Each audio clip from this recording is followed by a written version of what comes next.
High viewers. Samantha Naga Chaitanya విడాకులు తీసుకోబోతుందని చెప్పేసి న్యూస్ ఫస్ట్ ఎలా బయటకు వచ్చింది? ఫస్ట్ వాళ్ళ దగ్గర ఉన్నటువంటి ఆ ఇన్స్టాగ్రామ్లో పిక్స్ ఏవైతే ఉన్నాయో ఇద్దరు కలిసి ఉన్న వాటిలో పిక్స్ కొన్ని డిలీట్ చేశారు. ఆ తర్వాత వచ్చేసి ఇనిషియల్ నేమ్స్ డిలీట్ చేశారు. ఆ తర్వాత వచ్చేసి ఒకరినొకరు అన్ఫాలో చేసుకున్నారు. ఖతం. ఇక ఆ తర్వాత విడాకుల న్యూస్ బయటకు వచ్చేసింది. అంటే విడిపోబోతున్నాం అన్నప్పుడు సినిమా వాళ్ళైనా, సెలబ్రిటీలైనా, క్రికెటర్లైనా ఎవరైనా సరే ఫస్ట్ వాళ్ళు చేసేది వాళ్ళు కంబైన్డ్గా ఉన్నటువంటి పిక్స్ ఏవైతే అవి తీసేస్తారు. ఇనిషియల్ నేమ్స్ కావచ్చు, పేరు కావచ్చు చేంజెస్ చేస్తారు. ఇక ఆ తర్వాత ఒకరినొకరు అన్ఫాలో చేసుకుంటారు. రైట్, ఇక విడిపోతున్నారు, కలవబోతున్నారా లేదా పెళ్లి చేసుకోబోతున్నారు అన్నప్పుడు ఈ సమంతకు సంబంధించి రాజ్ నిడుమూరికి సంబంధించి ఒక వార్త. రాజ్ నిడుమూరికి ఆల్రెడీ పెళ్ళై భార్య ఉందంట. మేబీ ఆ భార్య ఇతను ఇష్టపూర్వకంగా విడిపోతున్నారా లేదని నాకు తెలియదు. అండ్ సమంత రాజ్ నిడుమూరిని పెళ్లి చేసుకోబోతుందని కూడా నేను అనలేను.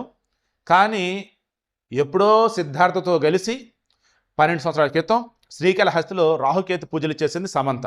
వాళ్ళు అప్పుడు లవ్లో ఉన్నారు. ఇక త్వరలో పెళ్లిసుకొని సంతోషంగా బ్రతకాలనుకున్నారు. బట్ ఆ తర్వాత ఏమైందో ఏంటో ఇంకా వాళ్ళు డ్రాప్ అయ్యారు. ఆ తర్వాత నాగ చైతన్యతో ప్రేమ, ఆ తర్వాత 2017లో పెళ్లి, 2021లో విడాకులు, ఇవన్నీ అయినాయి.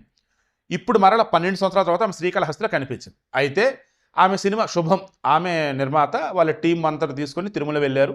అక్కడ రాజ్ నిడుమూరు కూడా ఆమెతో పాటు ఉన్నారు. రాజ్ నిడుమూరు ఈమె ఫ్యామిలీ మ్యాన్ సిరీస్ కానీ, ఆ తర్వాత మన వచ్చిన బంటి ఆర్ సమ్ మీద ఉంది కదా అది కానీ, హనీ బన్నీ, లైక్ మంచి ఫ్రెండ్ లాకే ఉన్నారు. అండ్ ఎప్పటి నుంచో రూమర్లు వస్తున్నాయి. బట్ సమంత కానీ రాజ్ నిడుమూరు ఇద్దరులో ఎవరూ ఖండించలా.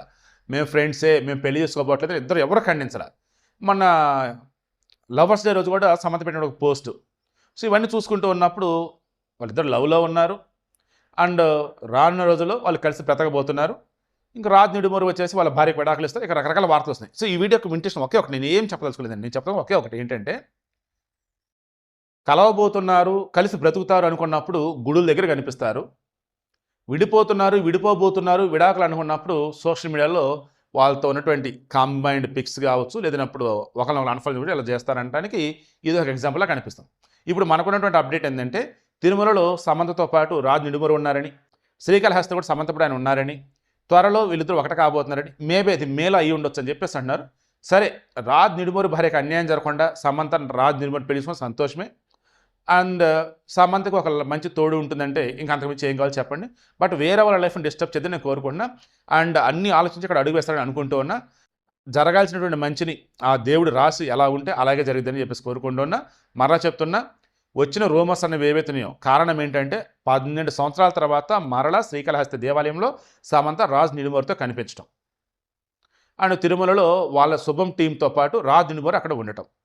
ఏమాత్రం ఈ మూవీలకి సంబంధించిన వ్యక్తి అక్కడ ఉన్నాడు అంటే, సో పర్సనల్గా ఏదో ఒక మంచి జరగబోతుంది అనడానికి ఇది ఒక కళ్ళ ముందు కనిపిస్తున్న సాక్ష్యం అన్నట్టు అంటూ ఉన్నారు. That's so for the best.